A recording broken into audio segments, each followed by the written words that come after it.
JD and I just saw Grindhouse, the new Quentin Tarantino, Robert Rodriguez double feature. We're at the Screenland Theater in Kansas City. This is the middle of the line. Yeah? Crowd's still filing in. Ready for the next screening. All right. Yes. Wow.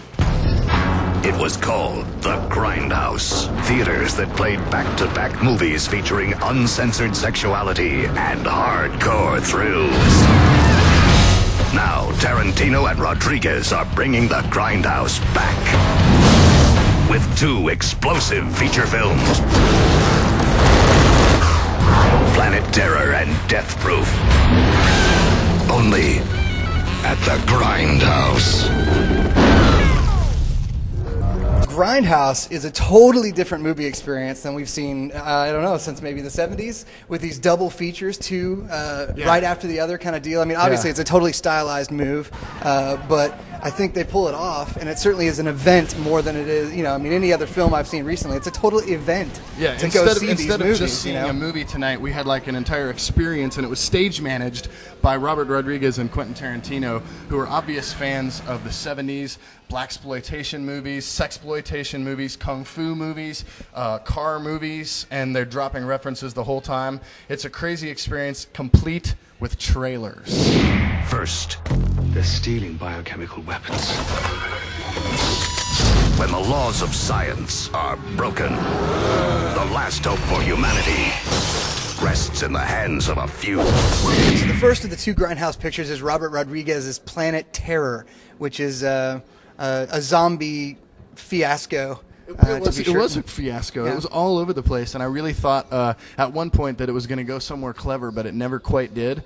But who needs clever when you've got a girl with a machine gun leg and crazy zombie effects, people just bleeding from their scrotum and all kind of crazy stuff. I don't want to ruin the movie for anybody, but yeah, I don't know. Yeah, it never really went anywhere for me. You got the machine gun leg, and you've got some real intense gore and some crazy, like the zombie effects were pretty sweet. But that again, you've got Quentin Tarantino acting. Yeah, not as awesome as some other things. Ed Gardner, do you like him? Yeah, I guess. I was just thinking that you kind of look like Ed Gardner a little bit. You know what this is? But it plays perfectly into the camp of this sort of thing. I mean, the fact that he's in both films, and whatever. I mean, it totally fits this style of thing anyway. It's ridiculous. It's over the top. Everything about these films is totally stylized and totally just blown out of proportion. So Planet Terror definitely had the vibe where they were scratching up the film and trying to make everything have the feel of the 70s. But both movies used cell phones and took place in the present time. I thought that was really interesting. I thought it was cool. Actually, it was a cool choice to make a movie that's such a throwback, and instead of trying to make them, the plot or the scene take place in the same period as the double feature, they brought it forward and did something cool with it. That was a kind of unexpected twist. Well, all right. Remember when I said this car was death-proof?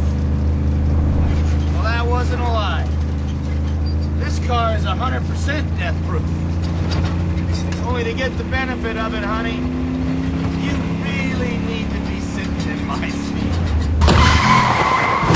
So, like Grindhouse movies, sometimes it was a little long, sometimes it was a little boring. Most of all, it was really, really kick-ass, especially Tarantino's half. I'm giving Grindhouse a rock fist up for sure. Yeah, if it was just the Rodriguez half in the trailers, I don't think I would be nearly as into it. But seeing all of Tarantino's from both beginning and end was a real payoff for me after 3 hours of sitting through that whole thing. So I'm going with a rock fist up, the surprise rock fist up, because I did not anticipate on liking this movie, but I ended up having a good time. It's 100% Kurt Russell's fault that I actually really like this movie. He was badass. The machine gun on the leg was pretty sweet too. But again, last 5 minutes of the movie.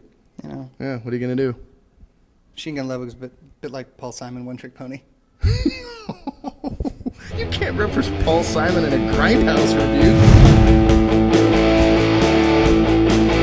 If you're thinking about not seeing Grindhouse, don't.